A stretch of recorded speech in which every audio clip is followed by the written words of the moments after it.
Section 4.4, Proving Triangles Congruent, using the angle-side-angle congruence postulate and the angle-angle-side congruence theorem. By the end of this lesson, you should be able to identify included sides. You should also be able to understand what it takes to prove triangles congruent using the angle-side-angle congruence postulate and the angle-angle-side congruence theorem.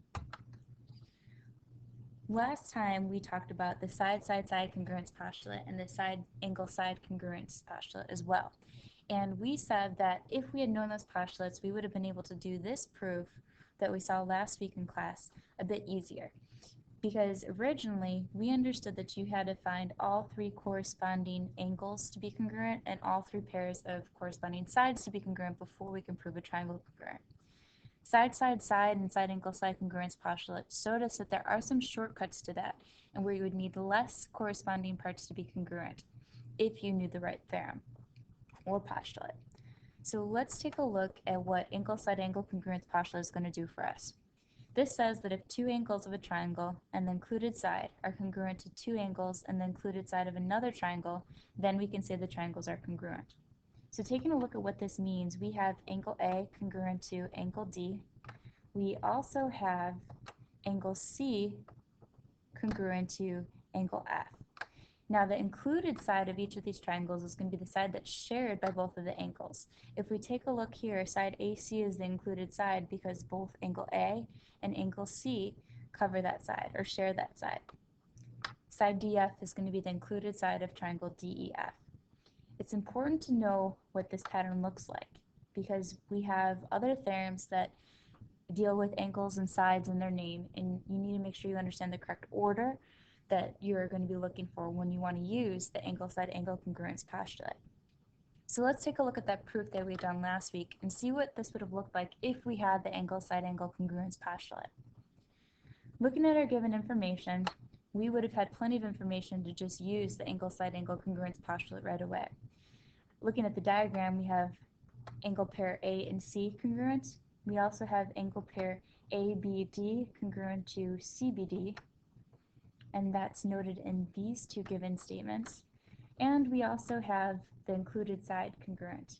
In this case, since we're dealing with angles A and ABD, the included side is going to be the one that's in between them, and that is AB. And on the other triangle, CB is going to be the included side.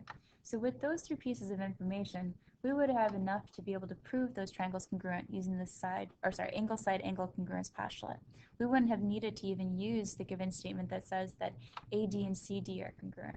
So we can get rid of that one, which means we also can get rid of some of these other steps in our proof. They would not be necessary for us. We can change this to a two-step proof instead of a four-step proof, and we would be able to say that the triangles are congruent by the angle-side-angle congruence postulate.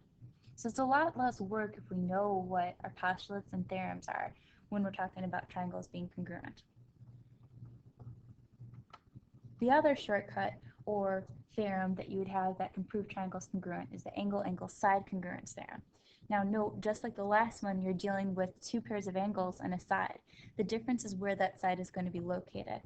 So if we take a look now at our diagram, we still have angles A and D congruent, and we still have angle C and angle F congruent, but the difference here is we're talking about the non-included side. And the non-included side is going to be one, just like it says, that's not in between or not included in between the two angles that are mentioned.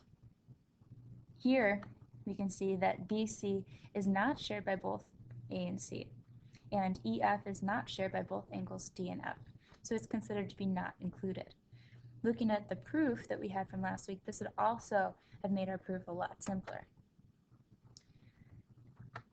We are still going to use the same angles that we had mentioned from before. So we have angle A congruent to angle C and angle ABD congruent to angle CBD. But now this time, instead of using the information that AB was congruent to BC, we are going to end up using that AD is congruent to CD, and that's this piece right here. So looking at our proof, once again, we wouldn't need all of the given information that we stated. We can get rid of our first given statement, that AB was congruent to CB, and the other givens aren't enough for us to be able to say that these triangles are congruent using angle, angle, side.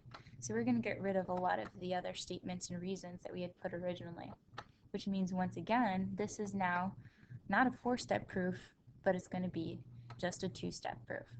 And we're going to be able to say that these triangles are congruent using the angle, angle, side congruence theorem. And as you can tell, since this is very similar to what we had just said in the other proof, you're going to need to make sure that you really understand the differences between angle, angle, side, and angle, side, angle. Which brings us to our joke. And our joke is, who do vampires buy their cookies from? Any guesses here? Well, vampires buy their cookies from Ghoul Scouts. Don't know if I buy any cookies from Ghoul Scouts, but vampires do. Have a good day.